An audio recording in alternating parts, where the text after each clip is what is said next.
challenging time in property investment in Australia, but there's always lucrative opportunities in different categories of investment markets. And that's certainly the case when it comes to property, and that's what Konrad's here to share with you today. Now, Konrad has a history not just of investment, but also working in the finance industry. So working in commercial finance, asset finance, and he's one of these people who has taken his expertise from that area, but ended up migrating to a lifestyle that many of us obviously would like to be enjoying, which is retiring at the age of 30, thanks to his successful investment, mainly in property. Today, he's the COO of 21st Property Direct, and he's going to share with you some wonderful insights into how to take advantage of the opportunity presented by land banking.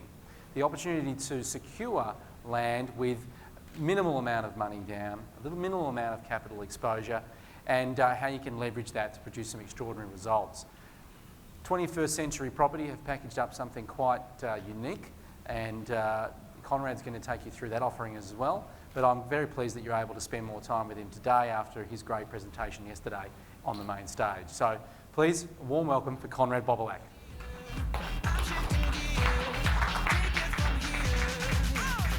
Thank you. Are you guys going good? Gee, this is a change from yesterday. It's 5,000 people to 50, which is great. You guys enjoying the event? Excellent.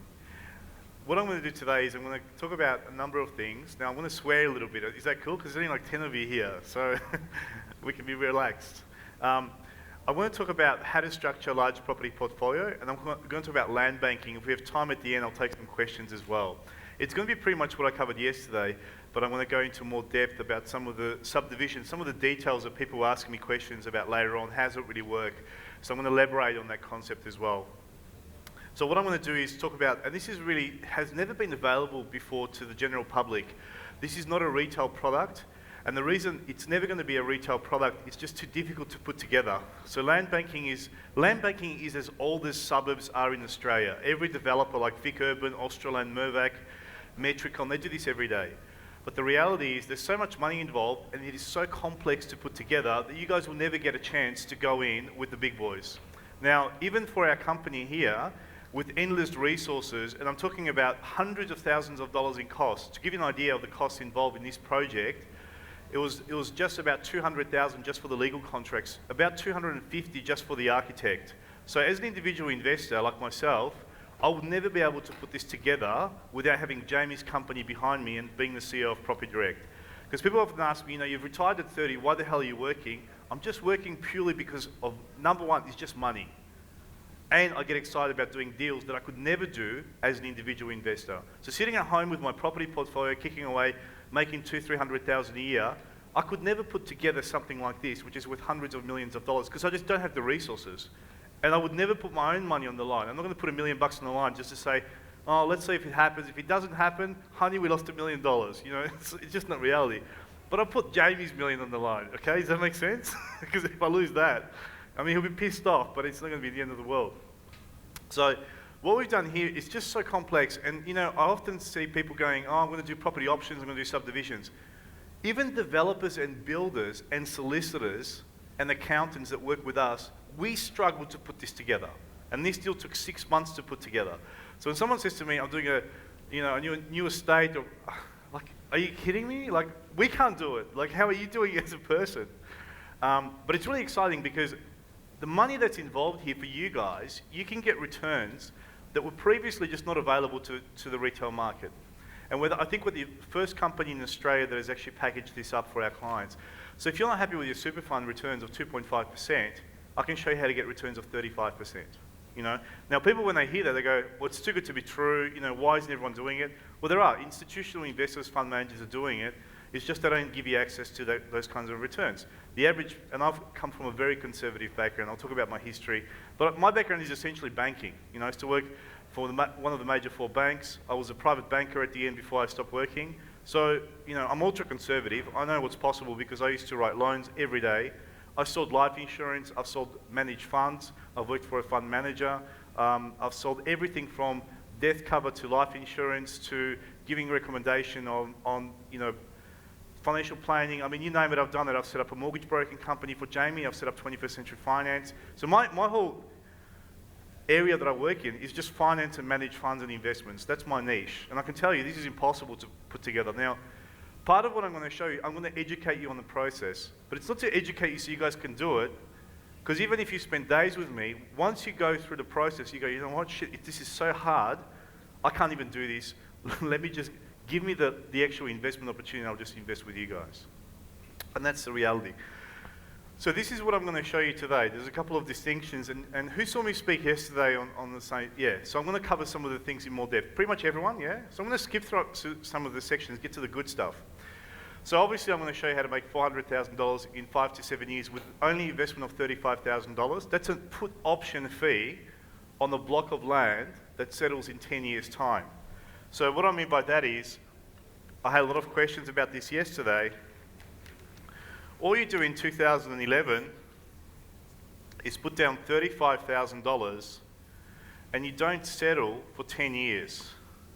Now, you control the asset, and I'm going to cover this in detail. And that asset is worth $200,000, for example, today. If you compound that at 10%, it'll be about $520K in 10 years' time.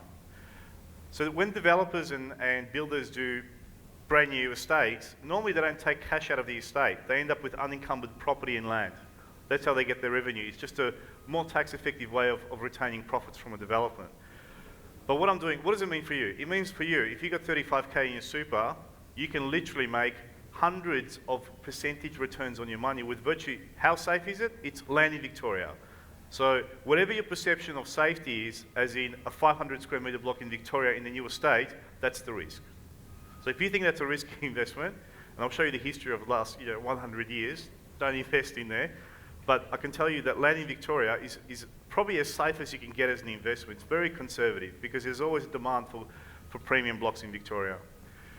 I'm going to show you how to structure an option agreement and a contract where you end up with free unencumbered land. And this is the reason I'm doing this deal, because people I'm very skeptical when someone's showing me something. The number one question I always ask is, why the hell are they showing me this and what are they getting out of it? I'm getting a shitload of land and money out of this deal. That's the only reason I'm doing it. You guys will actually, I need the investors, I need the members of Property Direct to go in with me because I can't buy the whole estate. Does that make sense? That's how the company works. It's all, there's complete transparency. Because people think it's too good to be true, all these returns. I don't believe it. Well, we've got thousands of clients at 21st Century Property Direct. We have the biggest database of investors in Australia. We have 250,000 members. So when I go to a developer, I can negotiate on the whole project. I don't go to a developer in Doncaster and say, you've got a new project of 30 apartments, give me a discount on number 11, can you give me $5,000 off?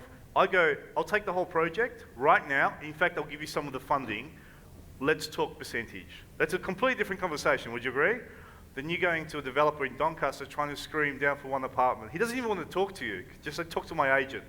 But when I go to a developer in Doncaster, I say, I'm going to take out your whole project right now, and I've got clients already waiting with contracts. Imagine tapping into that kind of system where I can negotiate on your behalf and you benefit from, and I'm not even a good negotiator, because it's not about negotiation. It's like, I'm buying the whole thing, what can we do? Like any one of you can do it. There's no secret in property, that's the thing. People talk about secrets of the super rich. Let me tell you, there are no secrets. Any one of you can do what we're doing in terms of tapping into our system. You might not be able to pull these deals off, but if you had the leverage of all these investors behind you, you'd have to be a special person. So what I'm saying is, I'm not special, I'm not different than you guys. I'll just have you behind me, and then I'm like the JB Hi-Fi of the property world. Why is JB Hi-Fi the cheapest? Because they buy in bulk. That's all they do. I'm going to show you also how to settle the property with no money. How do you settle the property with no money? You get a valuation against the higher value at the end. Now, as a rule of thumb, and coming from banking, and I've done hundreds of mortgages, the banks will not allow you to borrow money against the high valuation. They'll give you the low of the two. But if it's more than 3 years, they will allow you to do so because it's a different market. Who understands that? This is a 10-year settlement. The original contract has no relevance to the end value because there's too much time that has passed. So on vacant land, the banks will lend you 60-70%. So you can settle against the end result, which means you're getting 100% finance, but your LVR is only 60-70% because you're not borrowing against 200, you're lending it against 520. Does anyone understand that? And I'll cover that in detail. So I'll show you. I mean, that's just worth, that's worth a lot of money just to know how to put those things together. Because if you can do this once, you can make a lot of money. Also, how to get 50% per year return on investment, which I'll show you, which is not difficult to do through land banking. Land banking is impossible to pull off, but you can just do it with us. And I've got these deals coming around all the time, because people asked me yesterday, well, Konrad, you've got 363 blocks in this estate, there's 5,000 people in the audience. I mean, that estate's virtually sold by Monday or Tuesday, but I'm doing another one and another one. That's why I'm working as a CEO, so I just want to keep these things going. So if you miss out on this first estate, because we've already had 240 registrations yesterday, that's okay, just wait for the next one. You'll be in line for the next one, you're going to get first priority. So, because we can't guarantee that this estate will be available end of next week. But we've already sold one a month ago that was 800 blocks, same structure. So this is a product that's always going to be available for members. Does that make sense? Because people are saying, shit, well, there's too many people here, I'm going to miss out on one of these blocks. No, this is a product that's ongoing. It's ongoing, this product. How to control 5 properties with no finance, nothing. And also how to structure a property deal with no recourse, meaning that if you can walk away from the transaction altogether. The stuff that I'm showing you guys here, even though it's new for, it might be new for you, there's nothing new here. Option contracts are 400 years old. We're talking about things that have been around for centuries. And these option contracts are the instruments of the super rich, because what super rich do is they leverage other people's money and assets to control other assets. And if you learn that skill, it's a very difficult skill to learn, and to implement is even harder. Because a lot of people talk about it, and I've done a lot of courses and options, especially in property. I can tell you realistically, very few people actually implement what they've learned. So our company is not really about education. It's actually about giving you a result. Because I believe if you get a result in the first 12 months and you make $50,000, for most people, $50,000 not only will be a significant result for you in terms of achieving your goal, but 50K on top of what you're earning can make a drastic difference to your life. Would you agree? Like if you just had 50,000 coming in every 12 months on top of what you're earning already, you could spend it on a holiday, you could upgrade your cars, you can send your kids to a better school, give it to charity, whatever your thing is. People talk about millions of dollars. Forget about millions. Let's just focus on 50. And then if you can make 50 grand, then I'll teach you how to make 50 on top of that. And then you go as high as you want. Now we've got clients already with Property Direct that have secured their 6th property in 3 years through our company.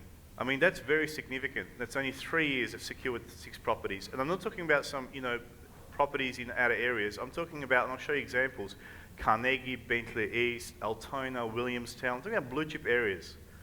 And that's what we do for our clients as well. Property is a very long-term system. You're not going to get rich quick. Unless you have either leverage, you can get rich quick, but the reality is most investors take the passive way out. Now I've been investing now, I'm 35. I've purchased my first property when I was 18, and I just buy and hold, never sell. This year, I've accumulated another 5 properties. And Camberwell, Burwood, blue chip areas. I'll just do the same thing I've been doing since I was 18.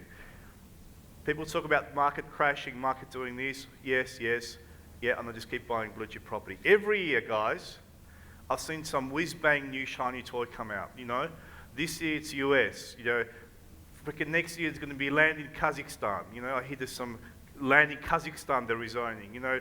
3 years from now it'll be Brazil, 5 years ago it was Poland, Polish land, I've got people from Malaysia calling me. Do you know what I keep doing? Elwood, St Kilda, stick to the fundamentals. It's boring, it's predictable, but I can tell you most investors build their wealth by mastering one thing and just doing it over and over and over. The people that get distracted and they get kind of seduced by all these shiny new things that they believe will make them millions of dollars, inevitably end up getting no results. And I see that, and I say that one of the biggest challenges that I've seen with our clients with 21st Century Academy is there's too much choice. I've got clients that are doing e-minis, covered calls, internet business, Property Direct. They're doing, okay, you need like 10 lifetimes to do that. The biggest thing is choose one thing and then master it. That's really my advice, because you're not going to have enough time to do everything. And that's why you've got to really choose carefully. So let's talk about psychology a little bit. Your belief system currently determines your results. And if you believe the market is risky right now, in terms of the Australian property market, you're absolutely correct based on your belief system. And the market now has it corrected. I mean, Melbourne median price has dropped by $50,000 from December last year. The current median price, according to RP data last month, was $551,000. But not all suburbs have dropped. Balwyn went up 24% last quarter. You know, Brighton East went up 10.1. I'll show you the data. So some suburbs are going up and some going down. The median price, which is the middle property sold in one period of time compared to another, has gone down. People are negative. Consumer sentiment's down. Auction clearance rates are record low levels, 50% clearance rates. I actually love this as an investor. I actually don't want to convince people that the market's going to recover because I'm making a killing out there. I'm buying Bond Beach townhouses at 80% of the actual value. You know, I've got a 20% discount on property because the developer can't sell his stock. So part of me doesn't even want to tell you the market is a good, yeah, it's all going to crash. Don't do anything, you know, because then investors sweep, you know, clean up. But your belief system will ultimately determine your level of success. That's all it is. So if you believe the market's risky, based on your knowledge today, it is a risk for you. You're absolutely correct. And all you've got to do is, you've got to understand that in property, the only risk is with you. You're the risk, not the market. Because if the market goes down by 30%, I'm going to clean up. Because I'm going to buy land for subdivision potential that in 5-10 years' time will be worth millions of dollars. I'll make more money in a depressed market than an upward trending market. So you've got to understand, if I were you, like, what would I need to tell you for the next 90 minutes if I was starting out in property? If I was you guys starting out, and let's say I don't know anything, what would I need to share with you? I can tell you now, the first thing you've got to invest in is yourself, your skill set. And the number one thing you've got to learn in property is financial literacy. Now, despite having all the degrees behind me, the only thing I've learned for those degrees is how to crunch numbers correctly. And that's something that a lot of people don't have. And I think the system has really let down a lot of people in Australia because a lot of people don't know how to do a cash flow analysis. You know, and that's just simple one-on-one accounting and financial skill sets that you need to have. Now, your belief system is based on your ability to evaluate something. Now, people say things like, you've got to be at the right place at the right time to make money. Who said that before? Well, let me give you an example. How many people here, you guys are from Melbourne, predominantly? Yeah, I'm Melbourne-based. How many people here drive to work more than 40 minutes in one direction? I guarantee you that every day you drive by land, that if you knew how to identify on RP data, you could secure that land with an option contract and get it rezoned from residential to commercial and flick it to a developer for $1 million. Does that make sense? So you're there every day in front of an opportunity. You're driving by it. What's the missing thing? Awareness. You've got no idea that that land could potentially rezone because you don't know how to use RP data. You don't know what RP data is. Doesn't mean that you're smart or stupid. Doesn't mean, it doesn't make any relevance what you do for your work, what education you have. You can be educated, uneducated, you can be female, male, you can be 60 or 15, it doesn't make a difference. You just lack the awareness to identify the opportunity. And all you've got to do in property is to increase your level of awareness to such an extent that you start making money. That's all it is. There's no secret in property. Your current knowledge base is divided into things that you know, the stuff that you know that you don't know, and the stuff that you don't know that you don't know. Would you agree? There's a lot of things out there that you just don't know that people are doing, and not even smart people, but it's just not you. Who understands that? Because I know plenty of developers that are making $2-3 million a year and they're dumb. They just, I can't believe they're actually making that much money. I know they're making it because I'm selling all the properties for them, and they're dumb. I know plenty of dentists and doctors, having worked for Medfin, which is a subsidiary of NAB, they're mega smart. They're some of the smartest people I've ever met. And they're making a tenth what stupid developers are making. So it's got nothing to do with your intellect. You've got to understand, it's got nothing to do with your education. It's got nothing to do with anything apart from your belief system. And what's costing you money as a property investor is having this gap here that consists of things that you don't know that you don't know. That others are doing, it's just not you because you weren't in the room at the time when it was being taught. It's that simple. So all you got to do is increase your level of awareness eventually to incorporate all the things that you don't know that others are doing to make money. And I want to congratulate you guys actually being at this event because how many people wanted to be at the event but they couldn't make it? So you're already in the minority group just because you're giving out your weekend here today, you know, and getting this education.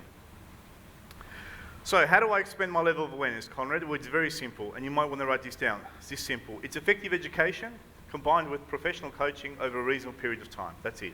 You've got to get someone that is doing it, and you have to gain access to their knowledge base over a reasonable period of time. How do you learn how to play tennis?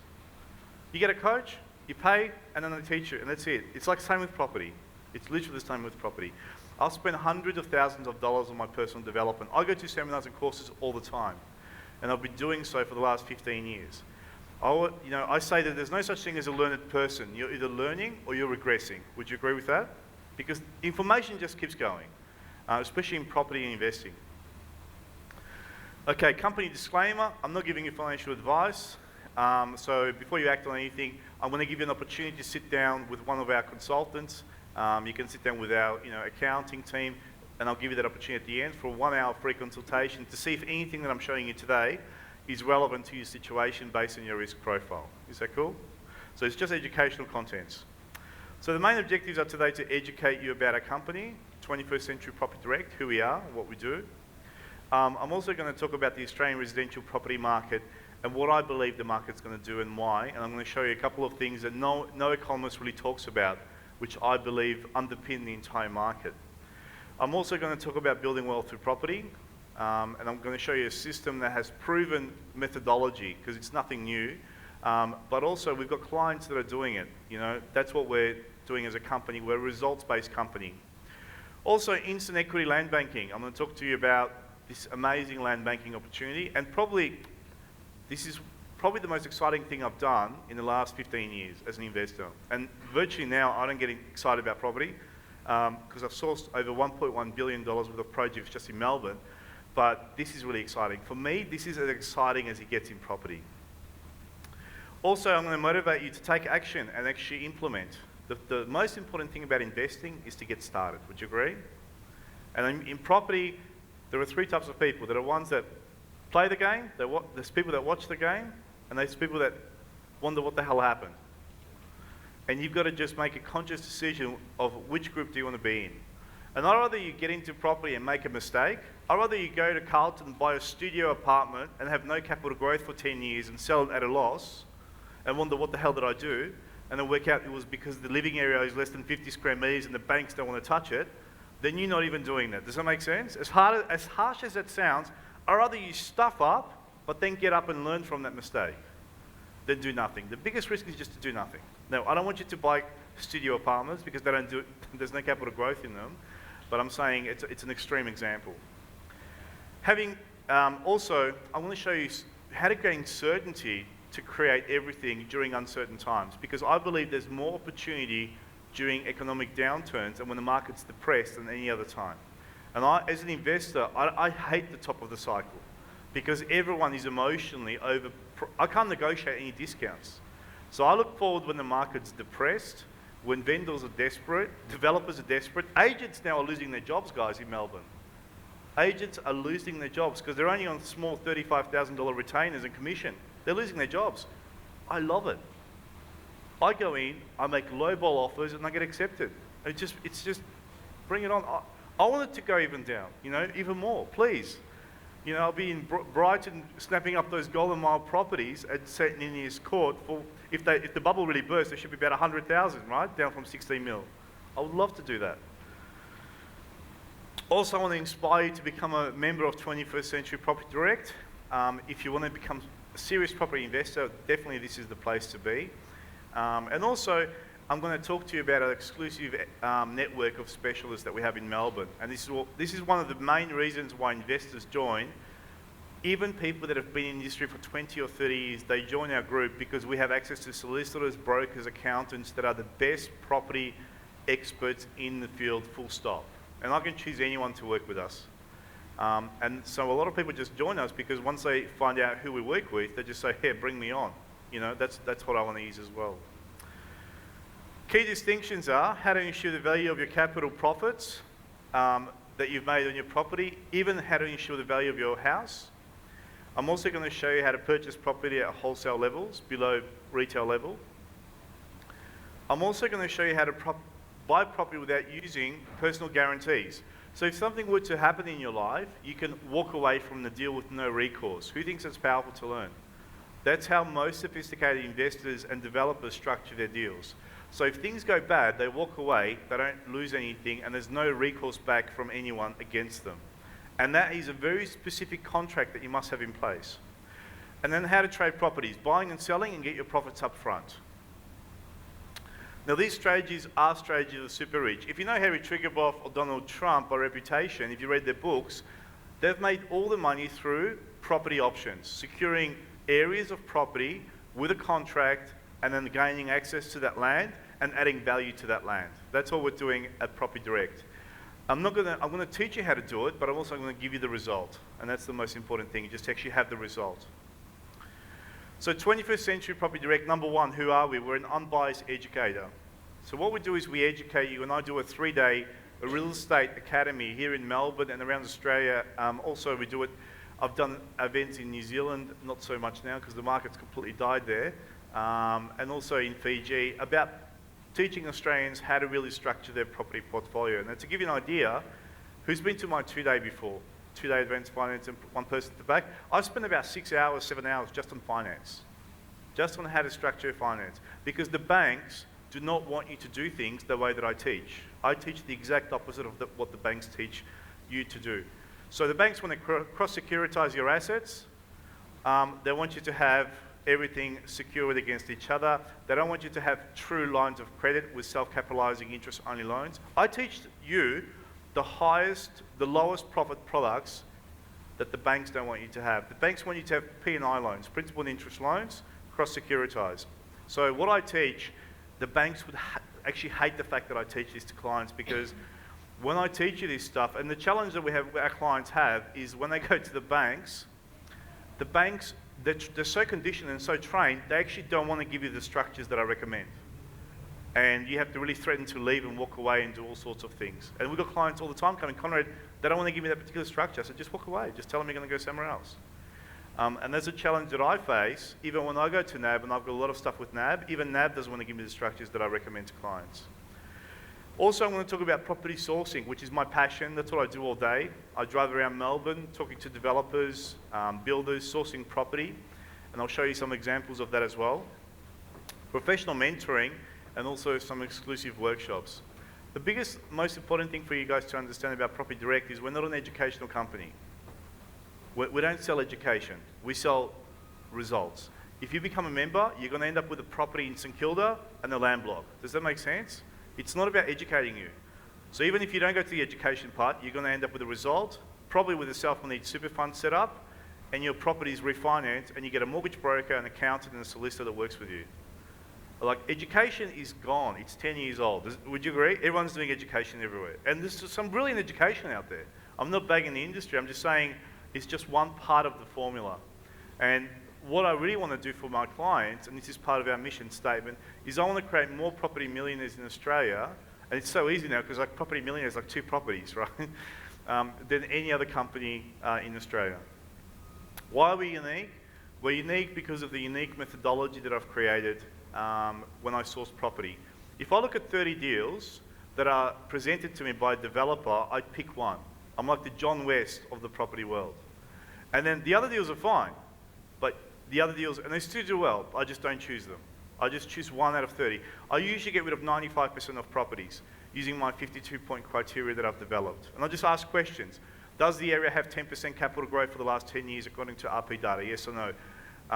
Is the vacancy below 1%? The density of the project, the cost per square metre.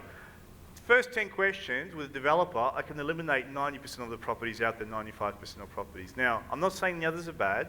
I'm just saying that my criteria creates a situation where you're stacking the odds in your favour, statistically, meaning your property has a greater chance of going up in value compared to other properties. So and there's areas and suburbs in Melbourne that I just will never invest in under any circumstances. And when developers mentioned that name, I said, no, I'm not touching that suburb. And there's no compromise. And the thing is with me, guys, is that I can't be bought. The commissions as an agent don't stimulate me. So where other marketing groups will sell products, that I don't believe in, like South Bank, Docklands, right? I'll never touch any of that stock because there's no fundamentals there. I only choose areas that I would personally invest in and be proud to have that property in my property portfolio. So the thing with me is that you can throw all the money in the world with me, I'm still not going to budge because I can't be bought.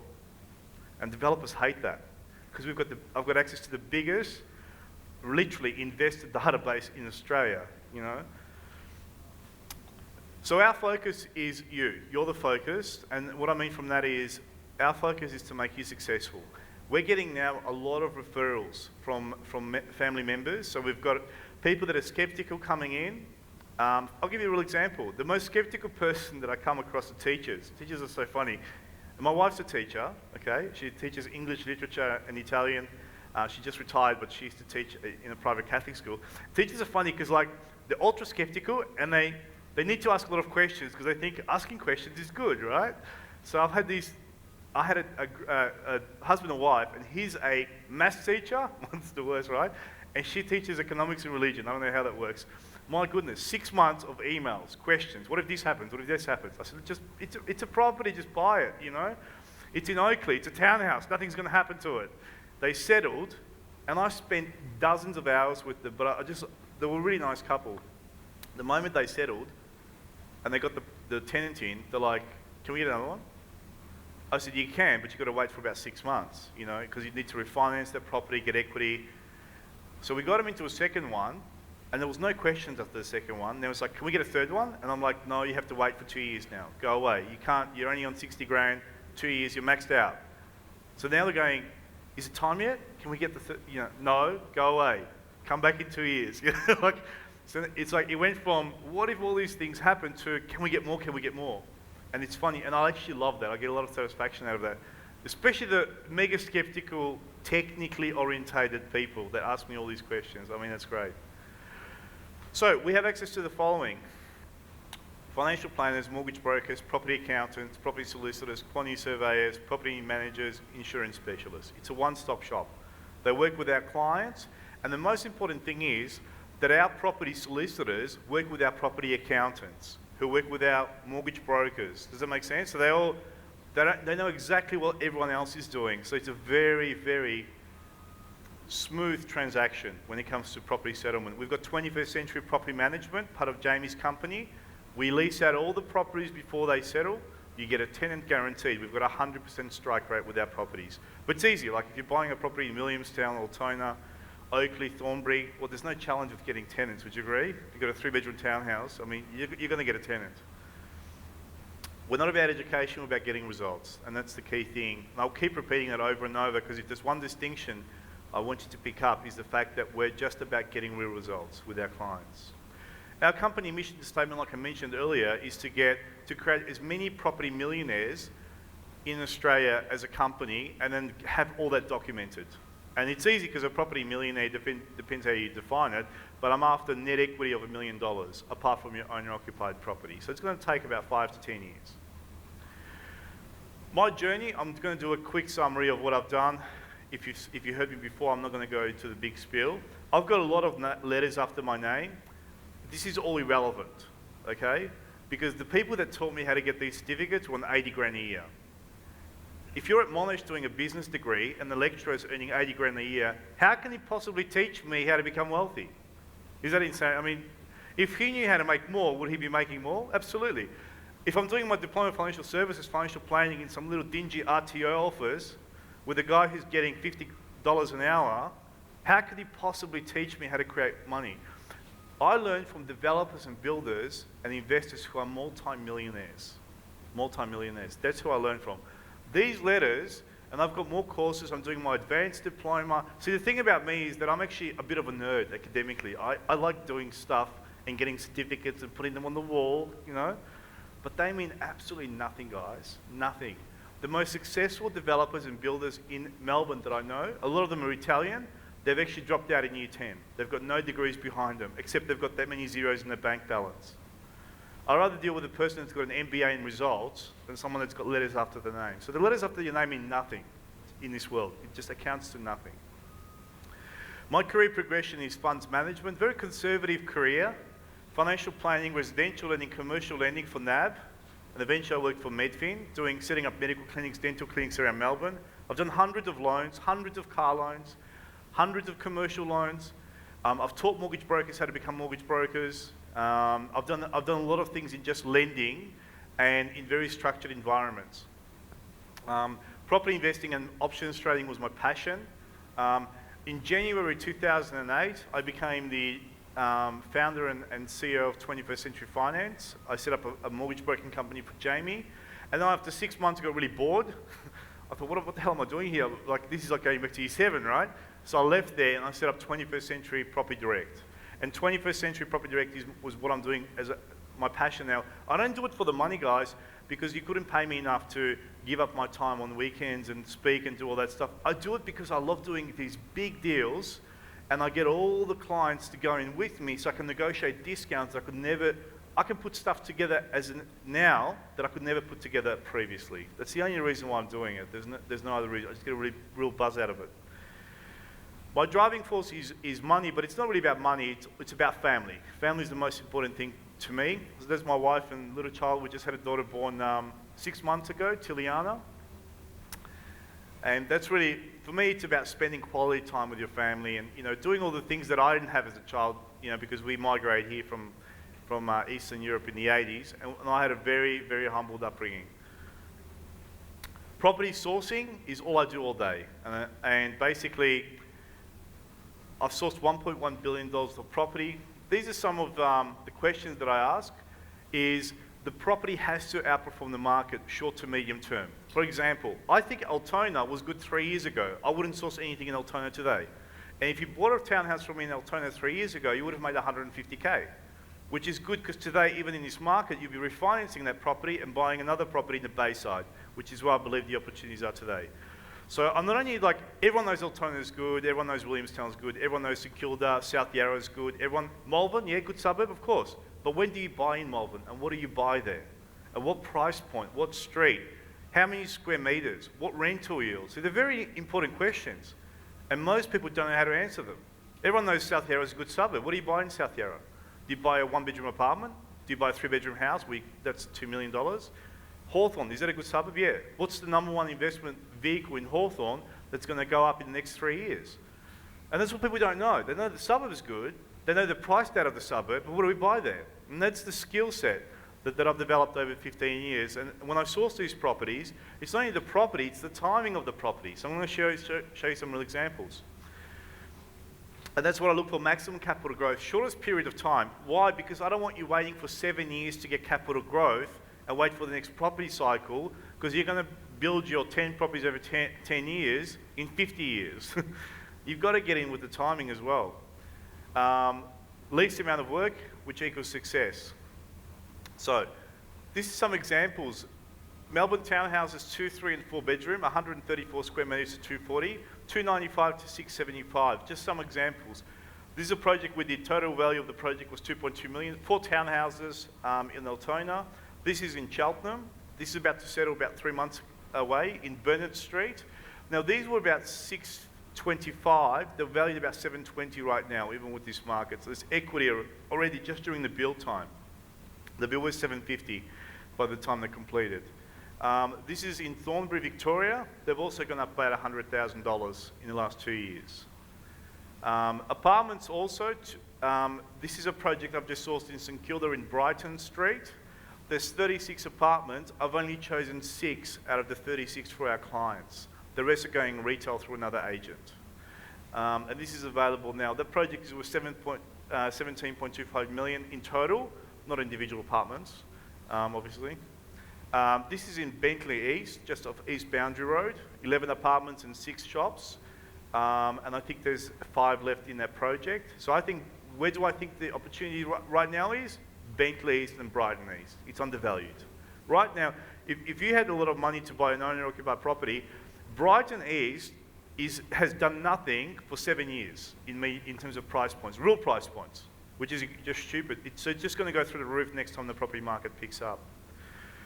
This is a project in Carnegie that I've just sourced, which is 11 apartments. That's going through due diligence now. It will be signed off by next week. I'm pretty sure I'm going to sign it off.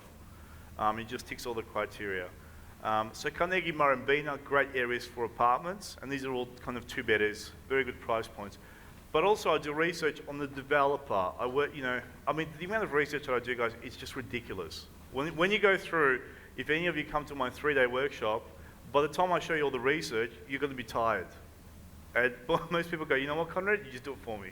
Because there's no way I'll do Excel spreadsheets, I'll work out the cost per square metre, cost of construction, the return on asset, return on investment, history of the developer, background checks, last 3 projects. I mean, you name it, I do it.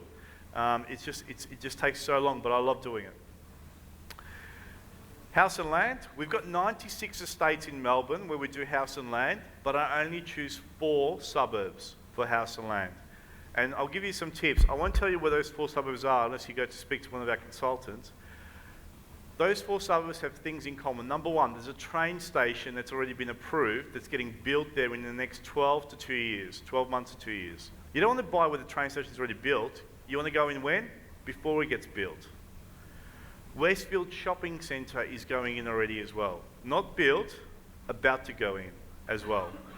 And they've got some of the fastest population growth in Melbourne, plus cheap price point, plus good rental yields as well. So out of 96 estates around Melbourne, I'm talking about from Point Cook to South Morang to Pakenham, I only choose 4, and that's where we'll put our clients into, because I believe they have the fastest capital growth.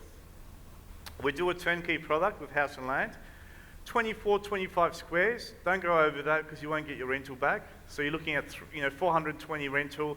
Don't do 35 square homes in new suburbs, guys. No one, you're never going to get your money back out of those areas. You might as well buy an apartment in the blue chip area. Does that make sense? People spend 40 square home in the new suburb.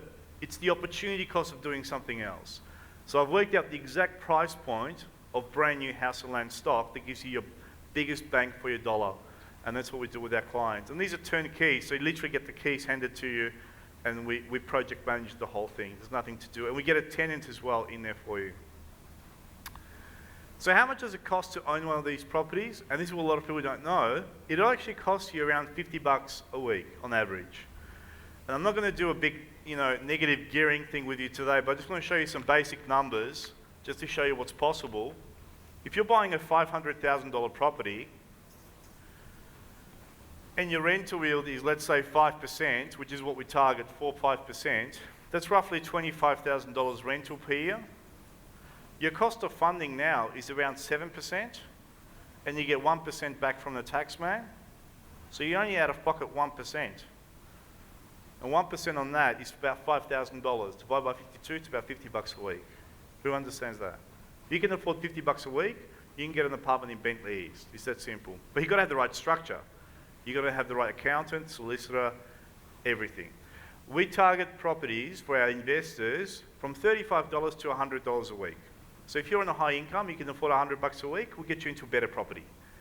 If you're so if you're on 100K, yeah, you can afford $100 a week. If you're making 30 grand a year, we'll put you into a property that costs you $25 a week. Does that make sense? Most of it will come out of your tax and the tenant.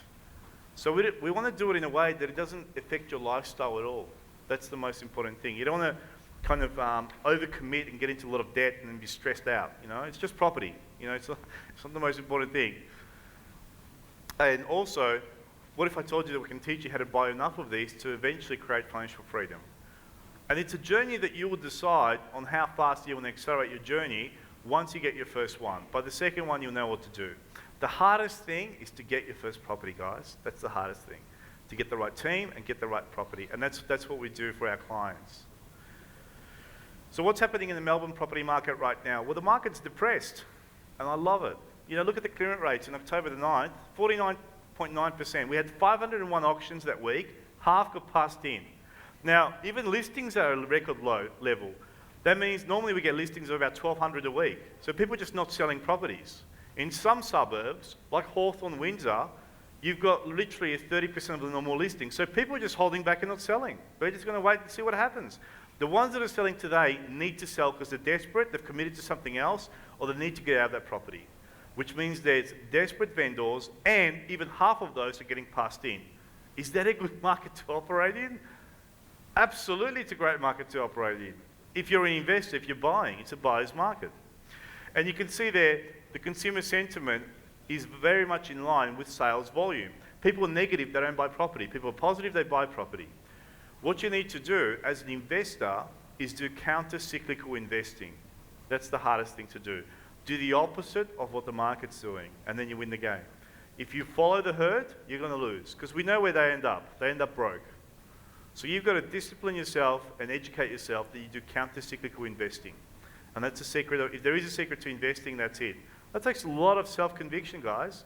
When everyone's telling you the bubble's about to burst, the sky's going to fall, and I'm then buying property, getting into debt, that really tests how much knowledge you really have and how much conviction you have in your knowledge. The GFC came and went. What were people predicting in the GFC? The sky's going to fall, right? Everything's going to...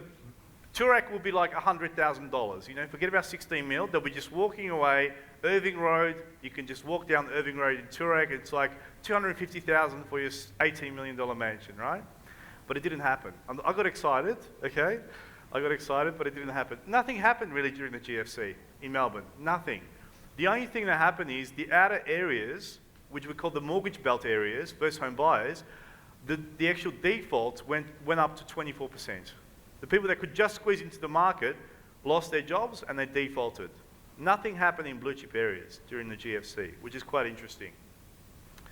Last quarter, now Melbourne is going backwards, right? Last quarter, Baldwin went up 24.2%. The median price went up from 1.5 to 1.28. Deer Park went up 11.1%, 385 to up to, you know, from 346.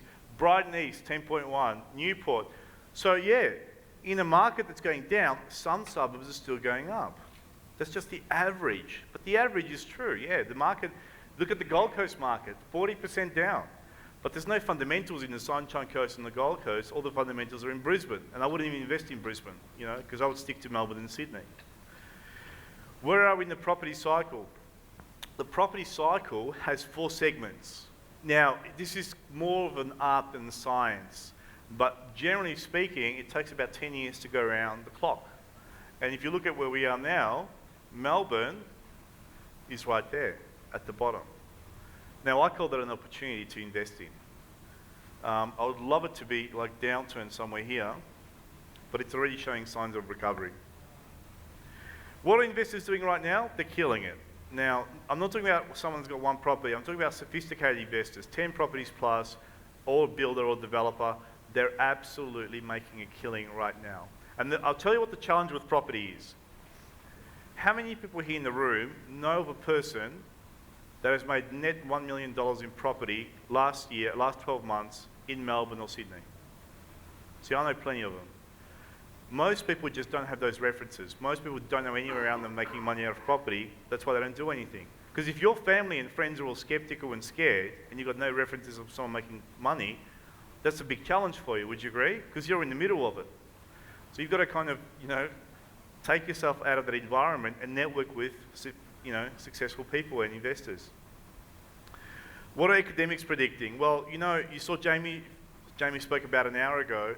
Academics have been predicting the market's going to crash since 1960. And Dr. Stephen Keen predicted the market in Sydney was going to drop by 40% during the GFC. He lost that bet, and he had to wear a T-shirt and climb Mount Kosciuszko saying, I was hopelessly wrong on house prices, ask me how. Now, let me talk about the failed predictions by academics since 1960, where they were predicting the market's going to crash. And then I'll tell you the number one reason why the market won't crash. It's got nothing to do with economics or population growth or any of the reasons that people think that are actually driving the market. I'll show you something that you've probably never seen before. So in the 1960s, we had emerged from a major credit squeeze. People were saying the market's going to crash. In the late 60s, we had a nickel share boom, and property was proclaimed an inferior investment. Once again, the market was supposed to crash, and I'm going to show you what actually happened. In the 70s, we had a recession, high unemployment, high interest rates. Crash was imminent again. In the late 70s, we had rising inflation. We had the OPEC oil crisis. People were writing articles about the property bubble bursting. In 83, there was a recession with high interest rates, peaking inflation. Once again, the market's going to crash. In the mid-80s, commentators were saying that property prices in Melbourne were too high as a percentage of the average household income going towards our mortgages. It's unsustainable. They can't go any higher because we can't afford to pay the mortgages. Assuming that if you're buying a house, well, let me ask you this. If you're going to buy a property in St. Ninians Court in Brighton, which is the most expensive court, and you go to real estate, you go to the bank and say, listen, I'm going to buy a $16 million property, and this is what I want to do. Now we've got the first home buyers grant, so minus 14,000. So that only leaves us what, 15? Do they do that? Is that a mortgage transaction, guys? Is Toorak a mortgage? Is Windsor? Is Hawthorn a mortgage transaction? It's not even the mortgage market. It's a cash transaction. It's very difficult, coming from a lending background, to borrow over $1 million for owner-occupied living, because you're the only person servicing it. There's no rental. And if you're making that much money to declare, you wouldn't be declaring it. You'd be a freaking idiot to declare that money. Do you guys get it? Because if you're making $600 a year, you have to be a complete dickhead. You have an accountant like my accountant who hire all that money to make sure you're declaring 50K. Does that make sense? So even if you're making the money, you wouldn't be declaring it. That's why over $1 million for residential owner-occupied living is impossible. No one does it. So the challenge is these academics always think it's a mortgage market. Who's going to afford 16 million? Well, it's not a mortgage. You don't pay 180 grand a month in your repayments.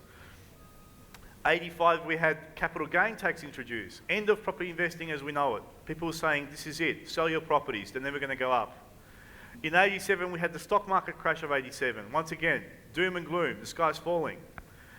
In 89 to 90, we had the recession we had to have. People were saying in Melbourne that our children will never be able to afford to enter the property market. See, I've been keeping all these articles, guys, and I'm keeping the articles from today, and I'll be showing this stuff in 10 years from now. And I'll be ringing all these people, hey, it's me, how you going? Is it still crashing? Because it's been 7 years now, and remember you spoke at that event, and it's going to crash, and I'm here. So I love that. So all I do as a hobby, this is sick, right? I just collect these articles and take down names of people that are, let's lock in some dates. Tell me when it's going to crash because I want to be there. 91, we had record high unemployment, 11.3%. Once again, the sentiment was that property will never increase in value. 93, 94, we had record high foreign debt, current account deficits. 90s, we had the world economic slowdown, the Asian currency crisis, people in Japan losing jobs that were guaranteed for life. Mid-90s, we had high inflation. September 11, subprime, rising unemployment, unsustainable mortgage repayments. Here's the thing. These are all economic events that have happened. And when events occur, you have a choice. You can either react or respond. 1% of the population responds, 99 react. The choice is yours. You can be in this category or that category. You're in control of what you're going to do. The reactive ones make a killing. Sorry, they lose money. The responsive ones make a killing. And that's the thing. So my prediction for the next 10 years, you might write this down, stuff is going to happen. Right? And just quote me on that anytime. Things will go bad. Is there a property bubble? Let me show you some media article. This is from the Sydney median house prices. September 93, Sydney wins the Olympics, property prices unlikely to rise. 99, interest rates cause for concern. Experts predict 20% drop in property prices. February 2002, has the property bubble burst? Possibly wrong time to invest, good time to sell. September 2002, property bubble about to burst. 2003, is there a bubble? Property bubble damaged the economy. Let me ask you a very technical question. You can only answer this if you're a stockbroker or a business analyst or you've got an economics degree. How many would agree this is an upward trending market? If you buy and hold and never sell, yes, there are periods of time where the market goes like that. First World War, Second World War, depression, stock market crashes. But if you buy and hold and never sell, the average property in Sydney was $1,000 110 years ago. Now it's $660,000. There's going to be bumps in the road. The median price in Melbourne in '66 was $13,000. Today it's $551. All those predictions. And in fact, what my mentor says to me, you can make excuses or you can make money, but you can't do both at the same time. And I want to encourage you guys to get educated, get the right team, and just get into the market safely. Don't take risks and make a killing. This is what actually happened since 1960. Despite all those predictions, the market's going to crash. The red squares represent when the market actually went backwards. The white squares represent when the market went forwards. 62, 2.3%, 4.7, look what happened in 64, it recovered. 67, 3.1, 11.7. Look at the 80s. 0.4, and it went up all positive. Now, I'm not going to tell you if it's going to crash or if it's not going to crash. I want you to just to be aware of this information and make up your own mind. At the end of the day, it's your decision. This is the man that I follow and trust, which is the richest man in the world, Warren Buffett. Now not the richest man in the world, there's like number 4, I think. And he says, be fearful when others are greedy, be greedy when others are fearful. It's a very powerful statement. And we can learn from Warren Buffett. And here's what he does. Become an expert in your field. Master your field. So in Melbourne, become an expert on 3 or 4 suburbs. Know everything about them. Every street, price point, agency, everything. Number 2, specialize. Don't diversify. Do you know what the fundamentals for the financial planning industry is? Diversification. The richest man in the world, who was once worth $86 billion, says, specialize, don't diversify. Isn't that interesting? I just find it astounding. Treat your investing like a business. Don't treat it like a hobby. Get set up correctly. Get your trust set up. Get your mortgage brokers. Just do it like a business, or don't do it at all, because you're just going to get in trouble. Stick to the fundamentals. Okay? St Kilda and Elwood are always going to be fundamentally good suburbs. Port Melbourne, Albert Park.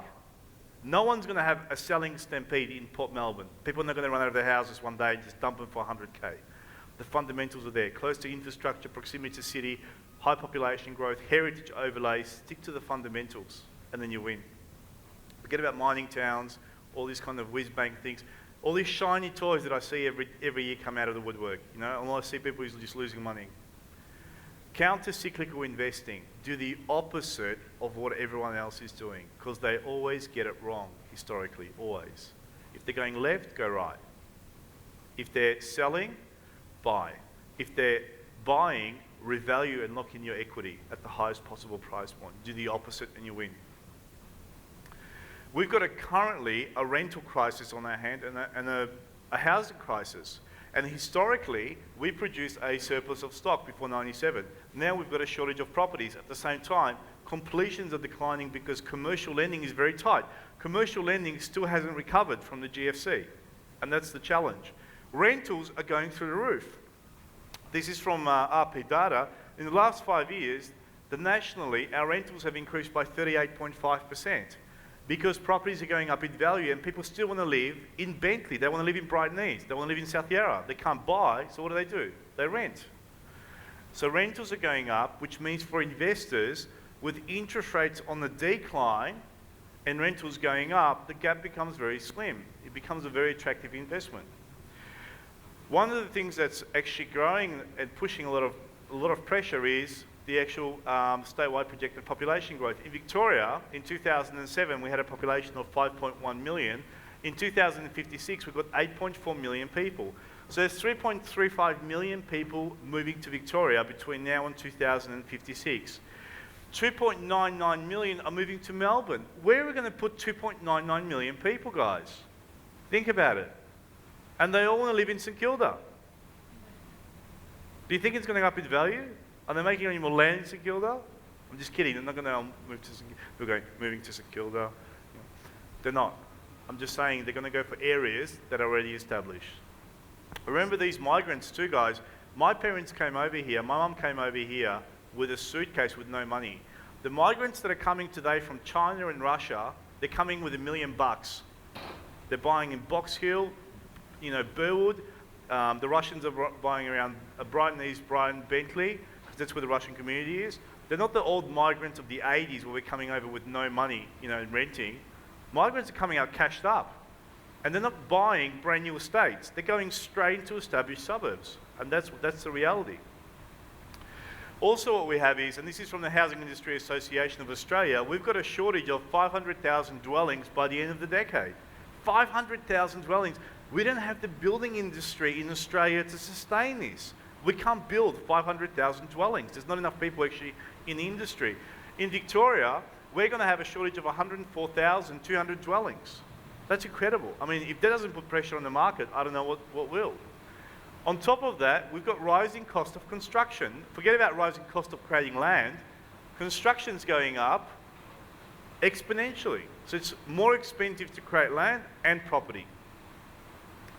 Now, in terms of Melbourne, the challenge we have in Melbourne is all this land outside of Melbourne is zoned rural, so you can't build a house on it. You have a one dwelling covenant over it.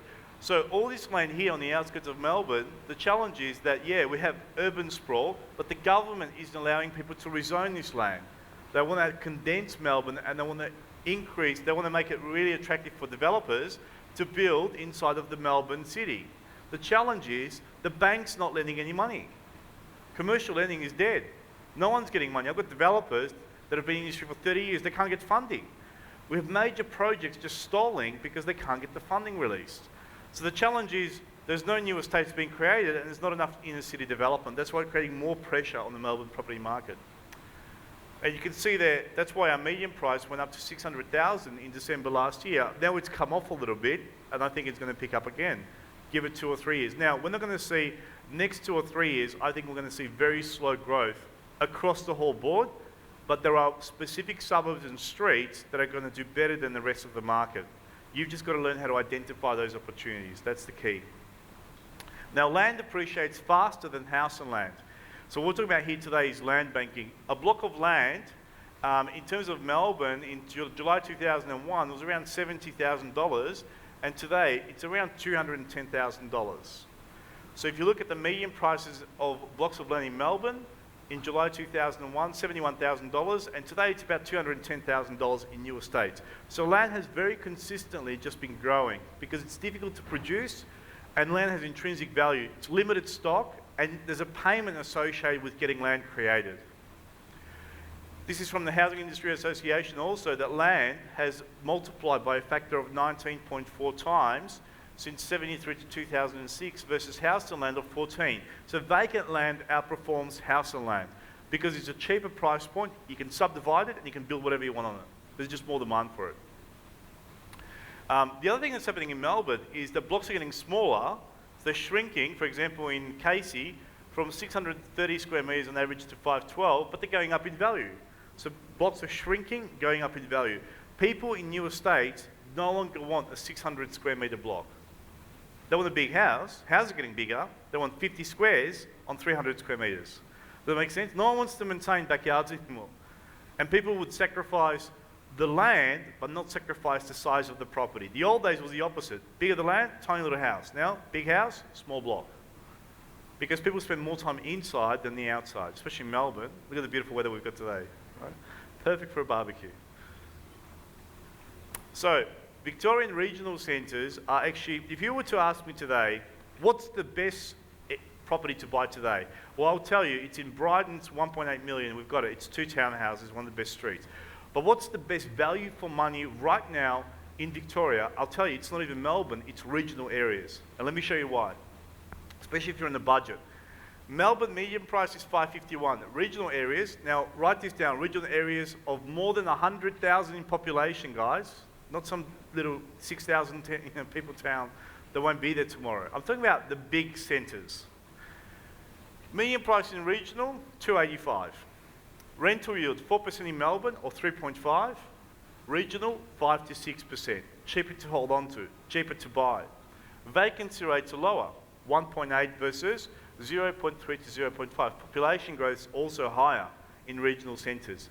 So we're talking about Ballarat, Bendigo, Shepparton. Why are people moving there? You know, because it's cheaper to live there, there's jobs there, and there's more population growth, and you can get into the market for half the price. It's just cheaper to live there. So if you were to ask me, look, we're on like limited budget, we can't save any money, what's the best value for money today? And then on top of, once we buy that property, we'll build a massive property portfolio. I also go regional, but really pick your property and really pick your town centre.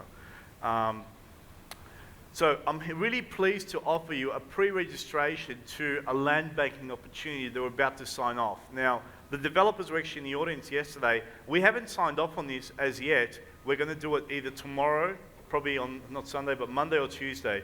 So I'm not going to show you the whole thing because I don't want any developers from the audience coming up to, trying to circumvent our transaction before it happens.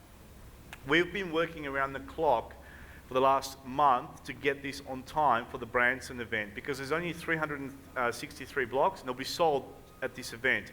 So we haven't got everything together, but it's virtually all there. It's getting signed off next week. And I believe it will be sold in 2 weeks. I'm going to show you this amazing opportunity.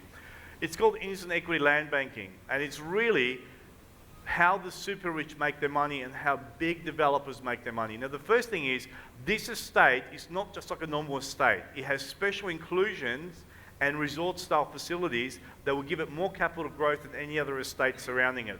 So who knows Sandhurst here in Melbourne, yeah? In Sky? Do you know when it was selling originally, they were selling the blocks for double for what's, it's Sky, right? But they don't call it, it's Sandhurst, golf estate.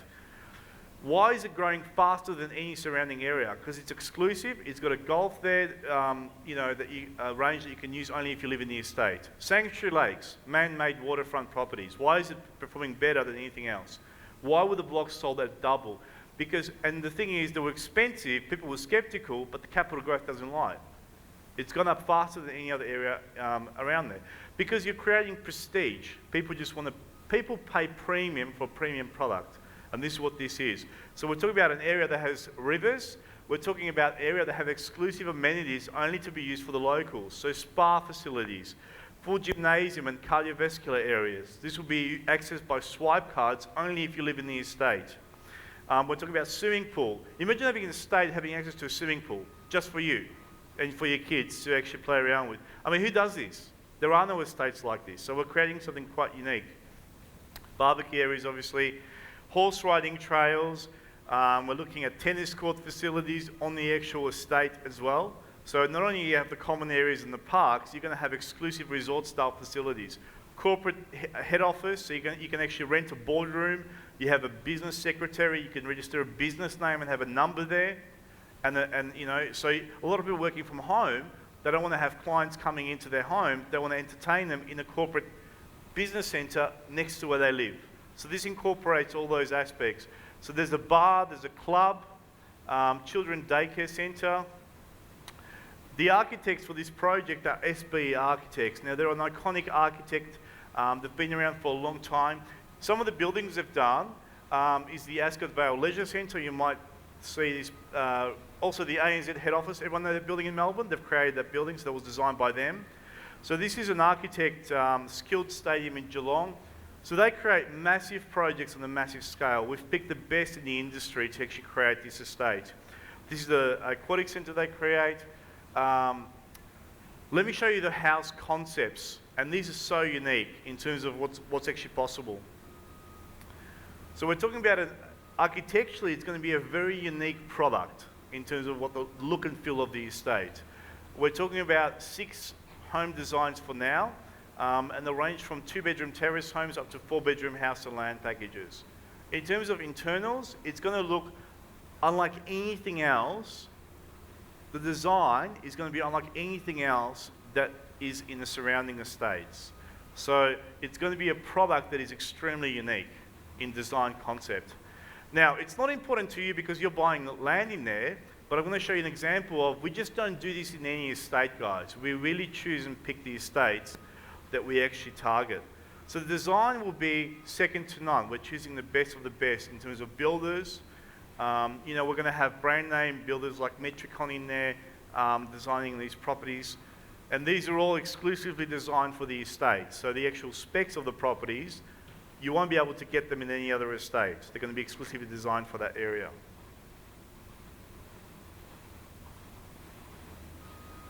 In terms of pricing, there's going to be a whole range of prices, and roughly speaking, the pricing will be, and this is just a range, we're looking at 300 square metre blocks up to 674 square metre blocks. We're looking at a price point of roughly 121K up to, let's say, $200,000. But I want you to focus not on the pricing, I want you to focus on the concept of what I'm about to show you and how to actually structure this particular transaction.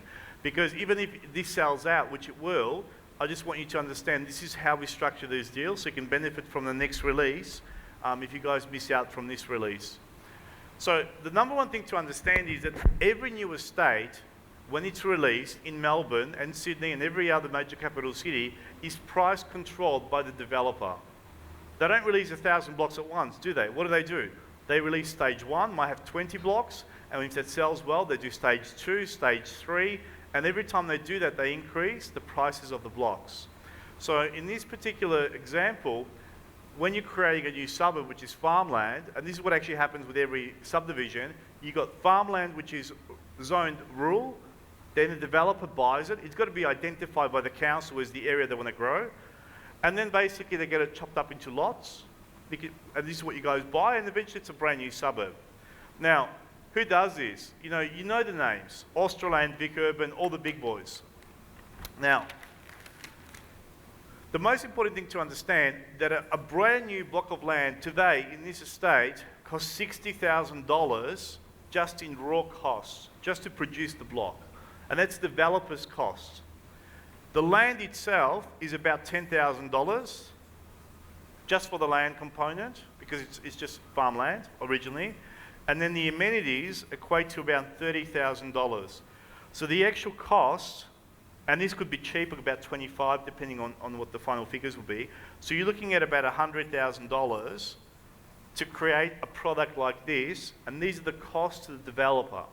If you're looking at just a boring normal estate with no amenities, nothing, and if it's really an outer area, it could be as low as $60,000 plus GST. That's if they've had the land for a long time, they've land banked it, and they've had the product. That's like the cheapest product that you can create. So these guys basically make all the money, not on the actual build. There's no profit on the 200. If you build a 400, say a 4-bedroom house, which is 24 squares, which is about $200,000, do you know what the profit margin for the builder is and the developer? It's about $20,000. But the blocks themselves, the margin, because it only costs 60 grand to create, is about 140 grand to 150 grand. Does that make sense? So where's the money? The money's not in here. The money's not in here. All the money is here. And that's what we're allowing you guys to do, to go in on this level with the developer. So these are the guys that have been doing this for decades. So what I'm showing you is not so much a new strategy, but it's just a new strategy from the perspective that it's never been offered to the retail market, which is you guys. You're not institutional investors, you're not fund managers, you're the retail consumer market. It's never been available apart from our company, and this is what took us 6 months to create. So that's how much it costs to create the land. Now, what's the capital growth of these estates? Well, the capital growth is always exponential. So the average block of land in March 2002 was about 80 grand, now it's about 260. That's the growth of the land. These bars here represent the sales figures, which is supply and demand. Now, I want you to really focus on this point, because when I understood this, it just changed my whole perspective about investing. New estates, in new estates around Melbourne and major capital cities, the actual blocks themselves will never devalue, or there'll never be a price reduction when they're getting released by the developer, regardless of the market forces. Does that make sense? So if Mirvac doesn't sell something for 2 years, they will still not discount the block. Does that make sense? Because there's billions on the line. So in this example here in September 2008, we had low sales, but the prices just remained constant. Why? Because what they do is to just get through that period of time.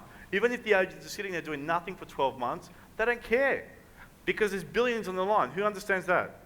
So you've got a product that you can invest in where it doesn't get affected by the market. Is that insanity? Supply and demand, irrelevant. Because these guys that are doing this have enough money to get through those periods of time. Does that make sense? They do 3,500 homes a year. They can get through 12 months without sales. It would just eat into the profit margin, but they can get through. So we've got a product that is virtually market resilient. Is that a good investment in uncertain times? Yes or no? When no one knows what's going to happen. And you've got a manufactured product that is always going to go up because it's controlled by the developer. Absolutely. And this is what I recommend to. That's why Jamie is so pro land banking right now. US property and land banking. That's where he's focusing all his attention.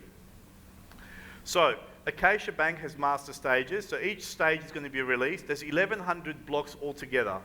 Our group is only getting 363. The rest are going to be sold retail. 12 months or 60, 90-day settlement, 12 months to build. Why is the developer doing this? Why would he allow us to get these discounts and do this? Because we're providing the funding for him. The premiums that you pay, the $35,000, is cash for the developer. So let me just show you why they would do this, because it always sounds, Konrad, it's too good to be true. Like, why would they give us these blocks and not settle for 10 years? I'm going to show you why they do it. It's a very simple process. The pricing is accordingly. So how do you structure this deal? It's through the power of option contracts. Now, this is what an option contract is.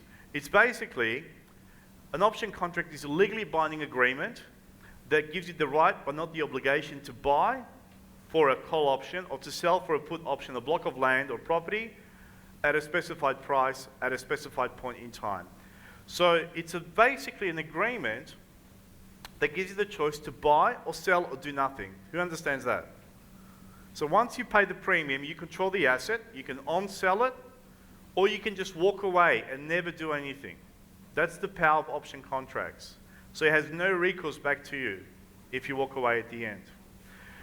The seller of the option is 100% legally bound by the contract because he gets the premium. It's his to keep regardless of what you do. It doesn't make any difference whether you buy it at the end, settle it, it's his. That's the option contract premium. So we have a put option contract in this particular estate, which means once you pay your premium of $35,000, you control the asset for up to 10 years. So in terms of controlling the asset, if we go back to the original example,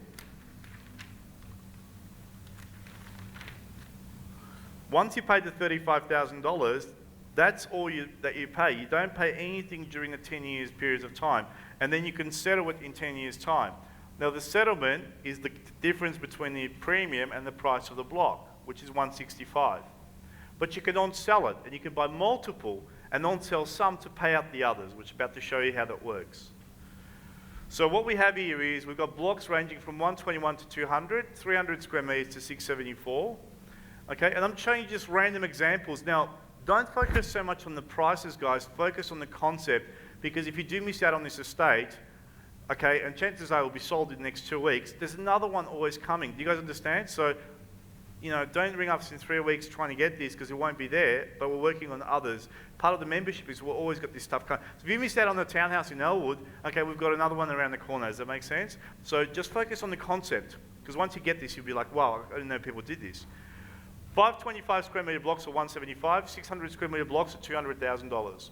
You can delay your settlement by 4 to 10 years, depending on what you want to do and which block you select.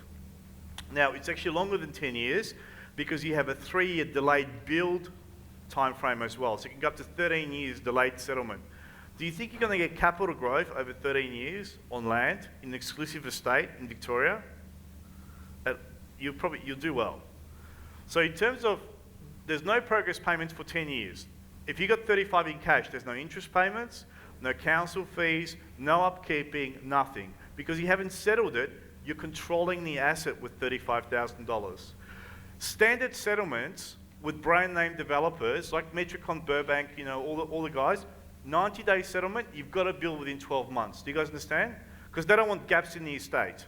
What we do, the settlement on these stages are the last ones in the whole estate. They'll be selling in around 4 to 10 years. So we're timing them perfectly for our clients. This unique feature provides the investor an average of 10-year interest-free loan. So if you took out a loan for 200K and just to hold on to land, if you're paying 7.5% on 200, that's 15 grand a year. For 10 years, it's 150 grand in holding costs. In this example, that doesn't exist because you pay the option fee and that's it. There's no interest payments. Does everyone understand that? I know the first time I heard this, I had to hear it a couple of times, you know, to get my head around it because it is a lot of numbers. So, how much are the option premiums? They're $35,000. On 200,000, they're 35 on once. So regardless of the block, they're all $35,000. Now, how many people here in the room have more than 35 in their super fund? Yeah. How many people in the room can pool super funds together, no more than 4, and create 35,000 with your family? Well, I'll show you how to get returns of 50% return per year. Who'd be happy with that versus 2.6%? Because that's what your super fund's getting now if you've got a balanced super fund. For the last 10 years, balanced super fund have returned 2.6%. Inflation was 2.9, by the way. So, so if you look at that, a 525 square metre blocks are 175. 10% capital growth on 175 is 17,500, right? Easy maths, right? Just 10%. Same thing on 600 square meter blocks. 10% on 200 is 20 grand a year. However, you're not paying 200, you're not paying 175. How much are you really paying? You're paying 35. So if you work out your return on investment, you never work out return on asset. Return on investment, yes, you're getting 10% on 200, 10% on capital over 175 is 17.5, right? But that's on 35,000, that's 50% return per year. And if you're looking at $200,000, that's 57.14%. That's your return, because you're controlling an asset with $35,000, which is $200,000. Does that make sense? So every year, just to get this right, for 35 grand, you're getting $20,000 back for 10 years. 20 grand, 20 grand, 20 grand. Is that a good investment? You pay the 35 once, and you get 20 grand back every year. You can sell your block at any time as well. You can just walk away from the transaction. So you can also, on top of that, you've got a 3-year delayed settlement. So after the 10 years, you still have another 3 years, and you can build a house on it. Or you can sell it to someone who can build a house on it. Remember, you can on-sell your option contract at any time. There's no stamp duty on option contracts. Does that make sense? Because you're not settling the property. So you're bypassing all that stamp duty problems with buying and selling and trading properties. So if you're ever trading properties, most property traders use options to trade property. You'd be absolutely silly to settle a property, pay stamp duty, and then try to on-sell it. You can just secure it with an option, on-sell the option. It just goes from one purchaser to another. So that's a very good way of controlling property. So 3-year delayed settlement, which is incredible. No one's doing those. And also, this is the thing that we've created. Because we're doing hundreds of these, literally, we just did at the state with 800 blocks. This is a new one of 363. We're going to have exposure to thousands of these transactions. So I want to make it extra secure for our clients, just like you, to make sure if anything goes wrong, you can walk away without any recourse. So what we've done is a 10-year protection. If the block is not produced in 10 years, and your contract stipulates a 10-year settlement, you can walk away and you get your premium back. Who's happy with that? So not only can you walk away, if it's not produced, you get your premium back as well. If it's produced, you can just walk away and you lose your premium. Does that make sense? Because I don't want to have all these liabilities on my hand of all these hundreds of blocks out there, and what if they don't happen? What if they don't happen? By the way, this is residential zoned land as well.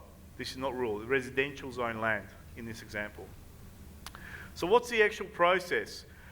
If you just look at a 200 square meter, $200,000 block at 10% compounding, every year it goes up by 20 grand. So a $200,000 block in year one, at the beginning of year one, is worth let's say $20,000 up to 10 years. So is it guaranteed that it's going to go up by 10% every year? No, but the area is growing 11% for the last 10 years. And there's more people moving in there. Population growth is higher than Melbourne. So it's definitely has the potential to go up, but there's no guarantees. It's land banking. 2011, you got a block of land for 200,000. In 2021, 10 years after, it's worth 518,748. Your potential profit is 318,704.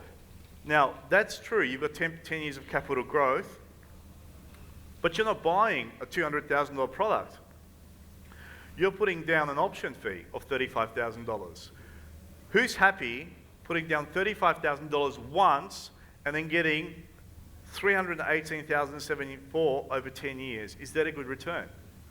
Do you see how this is a solution for super funds? I mean, this is why 60% of our last project, 60% of sales were through super funds. We had hundreds of clients buying this, and they used their own accountant just to set up a super fund and just buy it. I mean, if you guys have 40 grand in your super fund, unless you're happy with 2.6%, whatever you're making, I'm sure it's not a sexy return. I mean, to me, there was just nothing to think about, like this is a much better return than anything else. How safe is it? Well, it's as safe as land in Victoria, and that's something you have to do your own research about. Now, this is where it gets really exciting. This is what I'm going to show you how to end up with free blocks, free houses.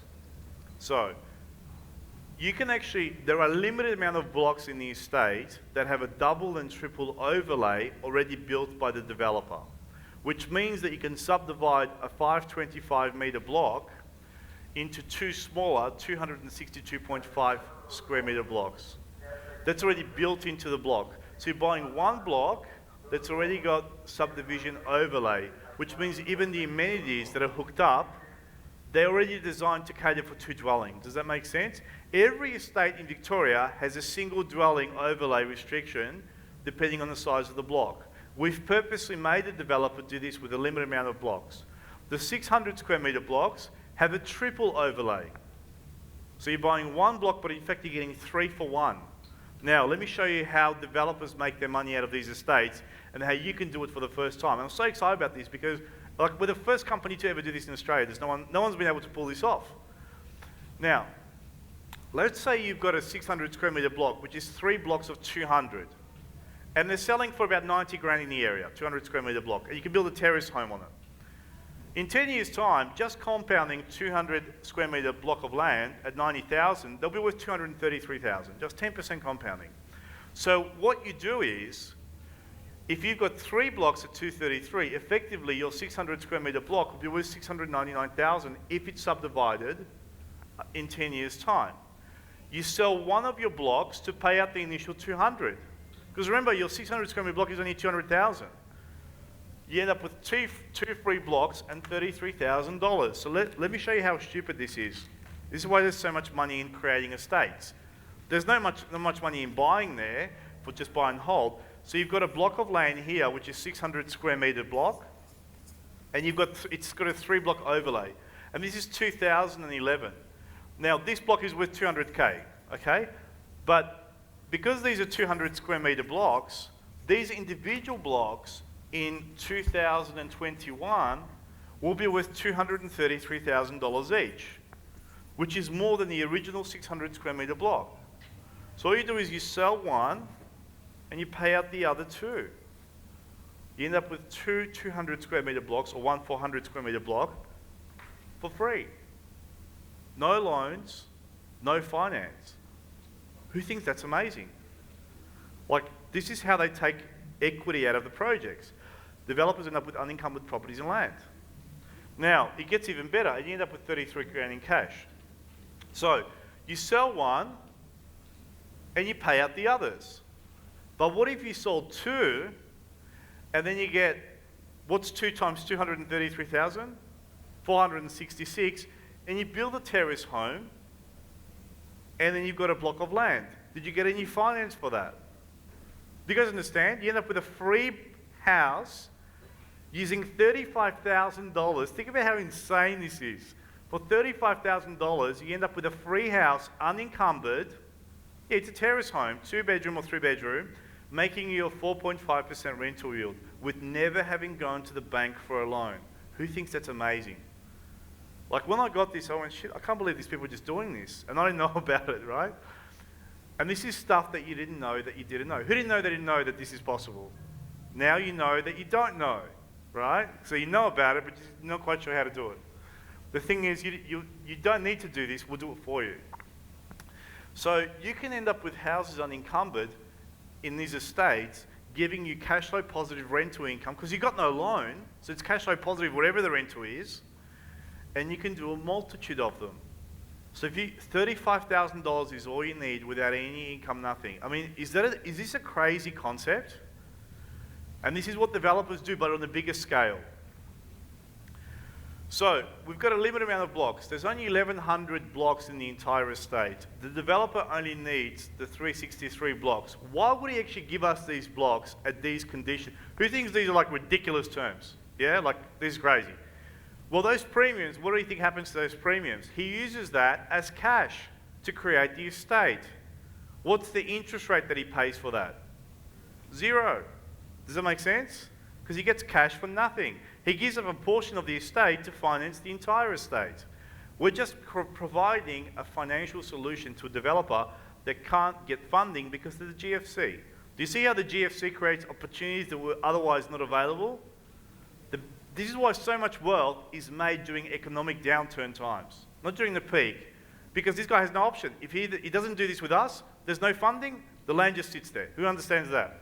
So it's either I'm going to sell it retail in the next 2 years or 3 years or 4 years, or I'll do nothing and just wait, see if the market recovers. There's only 25 blocks of land with double overlay and 38 with triple overlay. That's all there is. And basically, it's first in, best dressed. So next week, we'll be doing appointments in our South Melbourne office with our clients. The first one's to pick the blocks off the actual board, get the blocks. It's that simple. I can't make it any more fairer than that.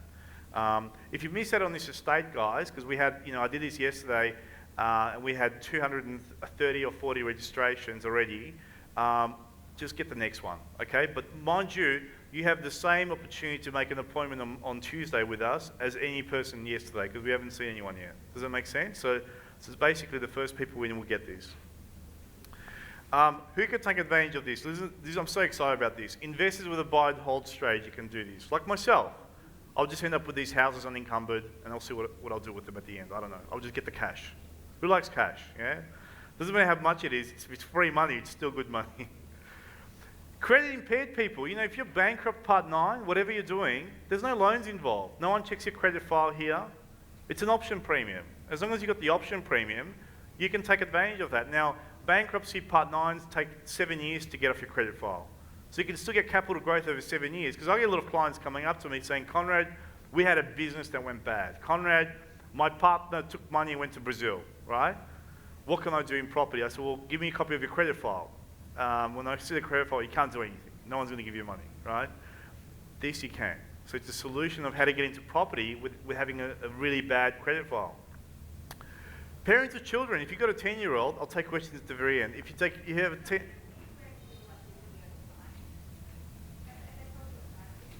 Yeah, the whole thing's running over time. I'm actually on time 100%. Yeah. So, thanks for reminding me. So, in terms of children, if you've got a 10-year-old, you can't get into the market, basically you can just buy one of these and have a nice deposit for the house.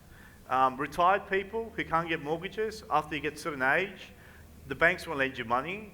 If you've got money in your reversible mortgage and everything, you can get in. Self-managed super funds, very friendly. So we've got hundreds of clients that have done this already. Okay, if you know about super funds, there was an article that came out recently that the average super fund of $100,000, if you invested that in 2006, would be worth about $98,000 today. So when I look at fund managers, I just feel that this is what they're doing to my superannuation fund.